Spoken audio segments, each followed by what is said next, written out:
पहले के समय में लोग जब शादी में भोजन होता था, शादी में जब भोजन होता था तो घर के लोग भोजन कर कर जाने के बाद लोग पत्तल उठाते थे। घर के लोग पत्तल उठाते थे और जब घर के लोग पत्तल उठाते थे फिर उसको रख कर आते थे। घर के लोग आज के जमाने में अगर घर का कोई व्यक्ति चाय पीकर कप रख दे तो भी घर के लोग इंतजार करते हैं कि वो पोछे वाली आएगी, बर्तन वाली आएगी, झाड़ू वाली आएगी, वो उठा कर ले जाएगी। अपन नहीं उठाएंगे, अपन को नहीं उठा, लोग इंतजार करते। कितना कितना सुंदर बात कही गई है महाराज। कूर्म पुराण में वर्णन किया गया और भविष्य पुराण में वर्णन किया गया। कूर्म पुराण और भविष्य पुराण। किसी अतिथि के झूठे पात्र को उठाकर हम अगर ना मांझे, बर्तन हम नहीं मांझे, आपके यहाँ बर्तन वाली लगी है मत मांझो, आपके यहाँ बर्तन मांझने वाली लगी है मत मांझो। किसी अतिथि के झूठे बर्तन को उठाकर जहां बर्तन मांझे जाते हैं वहां रख दिया जाए और उसमें थोड़ा सा पानी नल में से लेकर उस झूठे बर्तन में डाल दिया जाए तो मृत्यु लोक में अगर भूल से भी अगला जन्म हो जाता है, अगला जन्म अगर हमारा प्राप्त हो जाता है तो सुंगर की योनि जीव को कभी नहीं मिलती है। बरहा की योनि, शुगर की योनि नहीं मिलती है। अतिथि आया, उसके झूठे बर्तन पड़े हुए हैं, उठाए नहीं, पड़े रहिए, और उस बर्तन को उठाने वाली ने उठाया, मांझने वाली ने मांझा। शिव पुराण तो यहाँ तक कहती है कि उस बर्तन को आपको नहीं मांझना, मत मांझो, बर्तन वाली लगी है वो मांझ लेगी, पर उस बर्तन को उठाकर जहाँ मंज रहा है, जहाँ पर साफ हो रहा है, जहाँ पर साफ किया जा रहा है, वहाँ रखकर थोड़ा सा पानी ही डाल दिया तो भी उसमें हमारी एक योनि छूट जाती है। 84 लाख योनि में से एक योनि समाप्त हो जाती है, सुंगर की योनि।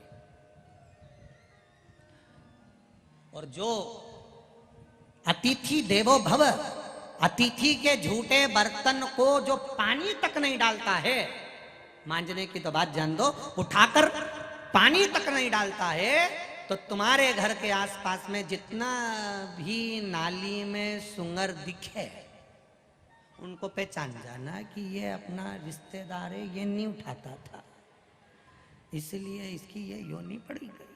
और तुम्हारे मोहल्ले में वो घूमता है क्योंकि उसका घर पास में ही था, वही पहचान। 84 लाख योनि में से एक योनि सुंगर की योनि, बरह की योनि कट जाती है मात्र अतिथि के झूठे बर्तन में पानी डाल देने से। अब यहाँ तो आप लोग भोजन करते हो, भोजन करने के बाद में प्लेट वहां रख देते हो।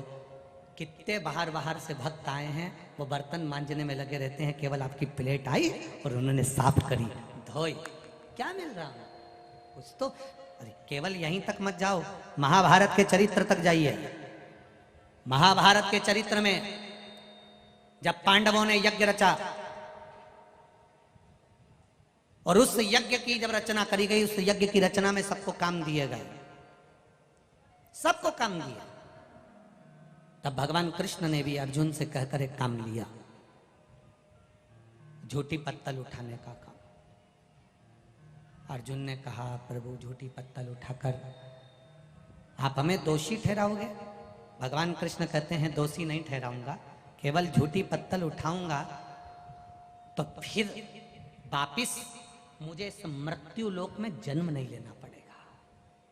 एक बार मेरे भगवान कृष्ण ने द्वापर में झूठी पत्तल उठा ली, उसके बाद मेरा कृष्ण आज तक पृथ्वी पर अवतरित नहीं हुआ। क्यों? इसके पहले के जितने अवतार हैं सब निकालो, राम अवतार, वराह अवतार, नरसिंह अवतार, सारे अवतार भगवान कृष्ण के पहले के उठा लीजिए। सारे अवतार भगवान के हुए, कई अवतार भगवान नारायण को और लेना थे, पर भगवान नारायण ने सोचा ये बार बार जन्म मरण के चक्कर से मुझे छूटना है, तो एक काम करना है। क्या? जो अतिथि आया है उसकी झूठी पत्तल उठाकर मुझे रख देना है। केवल एक काम करूंगा, इसके बाद मेरा अगला जन्म नहीं होगा, सारे जन्मों से छूट जाऊंगा। सारे जन्मों से छूट गया। पूरा युद्ध समाप्त हो गया। युधिष्ठिर सिंहासन पर बैठ गए, यज्ञ की रचना हुई, अर्जुन को काम दिया, सबको काम दिया, सब कुछ हुआ। और उस यज्ञ में एक काम भगवान कृष्ण ने लिया, चरण धुलाऊंगा, झूठी पत्तल उठाऊंगा। कई लोगों ने कहा क्यों उठा रहे हो, झूठी पत्तल उठाने से क्या फायदा? सांस के देती है बहू से, पड़ी रहने दे, आएगी ना वो उठा लेगी। बहू कह देती है सास से, क्यों उठा रही हो, आएगी ना बर्तन वाली, लगाइए ना काम वाली, उठाएगी। उनको समझाओ, झूठी पत्तल मेरे द्वारिका नाथ ने उठाई थी तो अगला जन्म नहीं हुआ। वो द्वापर का गया हुआ कृष्ण आज तक वापस नहीं आया, दूसरा अवतार नहीं लेना पड़ा। उसी तरह जो एक बार झूठे पात्र को उठाकर भी रख देता है, पानी डाल देता है, उसका फिर 184 लाख योनि में से एक योनि उसकी कट गई, जन्म नहीं।